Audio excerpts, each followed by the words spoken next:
Be ready. 5 seconds. Start. Now, Sir, honorable members will recall that the bill was introduced in the House of the People on the 22nd September 1953.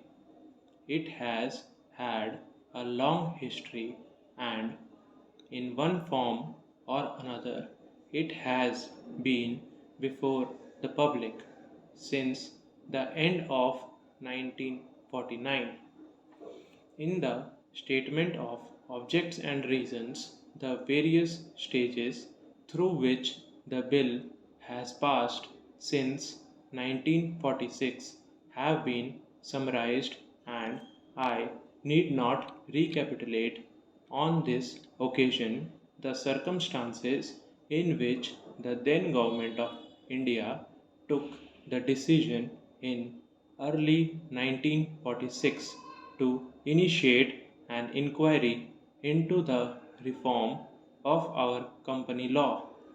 I would remind honorable members that between 1946 and 1948, the entire field of company law was carefully reviewed by two distinguished company lawyers who were appointed to recommend the broad lines on which the present Act should be revised.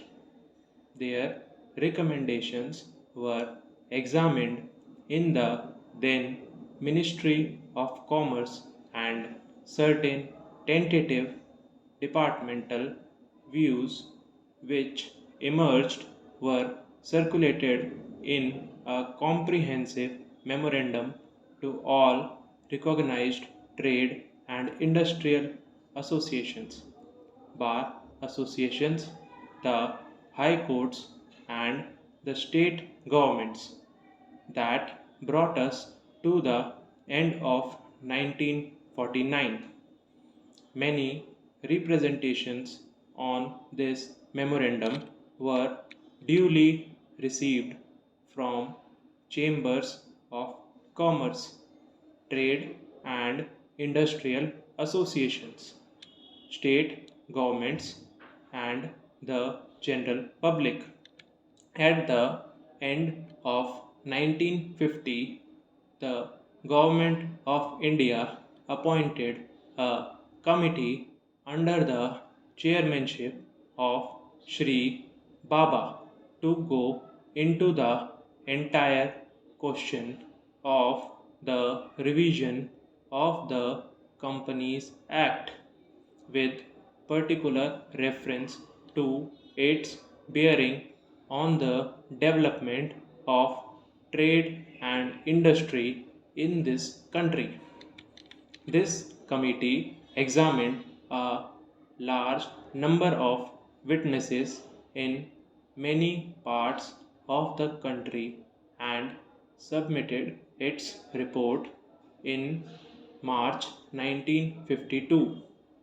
This report again was circulated to all state governments, chambers of commerce, trade associations, high courts, and many other bodies.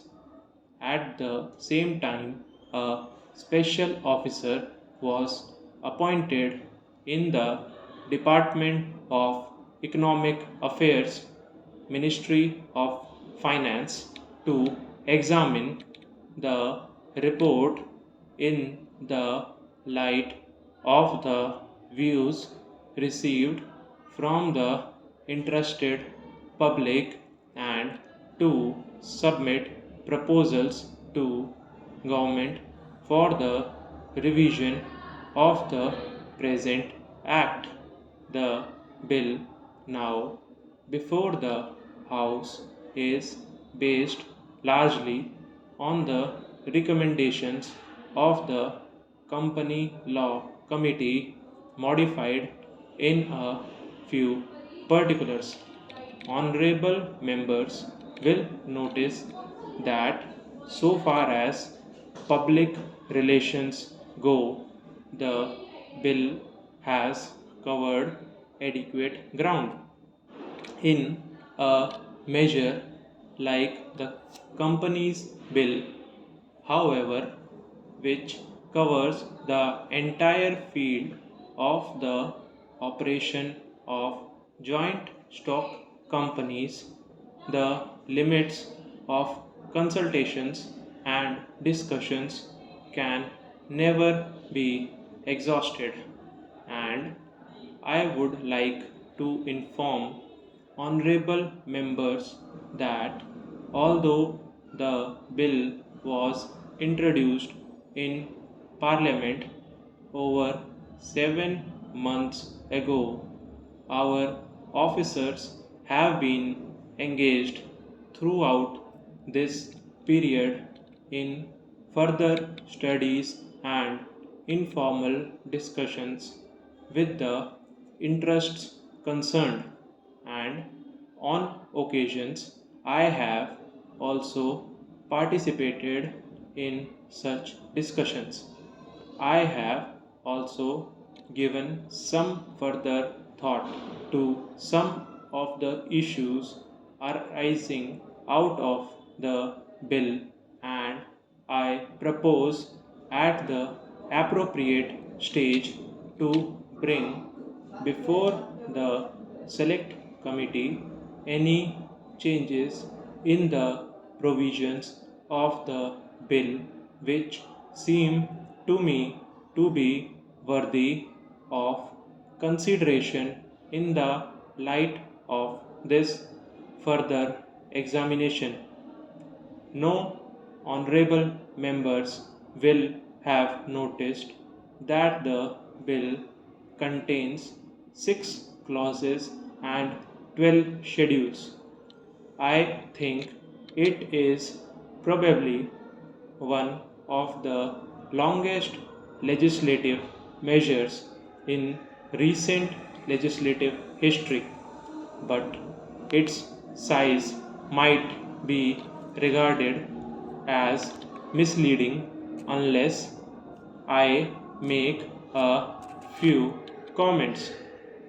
The bill is both, one must remember, a consolidating and amending measure as mentioned in the statement of objects and reasons. This is the first opportunity which has occurred since 1923 for the consolidation of the Companies Act. Advantage has been taken of this opportunity to redraft several long and complicated sections in the present Act, which have been split up into a large number of clauses. This is the largest single factor accountable for the increase in the number of clauses in the bill. New clauses embodying substantial changes in the present law would hardly constitute more than a small fraction of the bill. I would also draw attention to the structural changes in the bill to which a reference has been made in the statement of objects and reasons. The redraft of the bill and the rearrangement of the existing chapters in the Companies Act in a more logical order have, I think, resulted in a noticeable improvement in the form of the bill, and I hope will facilitate better understanding and appreciation of the scheme. I wish that the act which came into effect long ago was implemented properly. I know that the minister here is very earnest in implementing it, but unfortunately, his colleagues at the state level are disappointing him. Unfortunately, no steps have been taken for trimming or toning up the administration at the state level and at the district levels. They have to be taken immediately. Stop.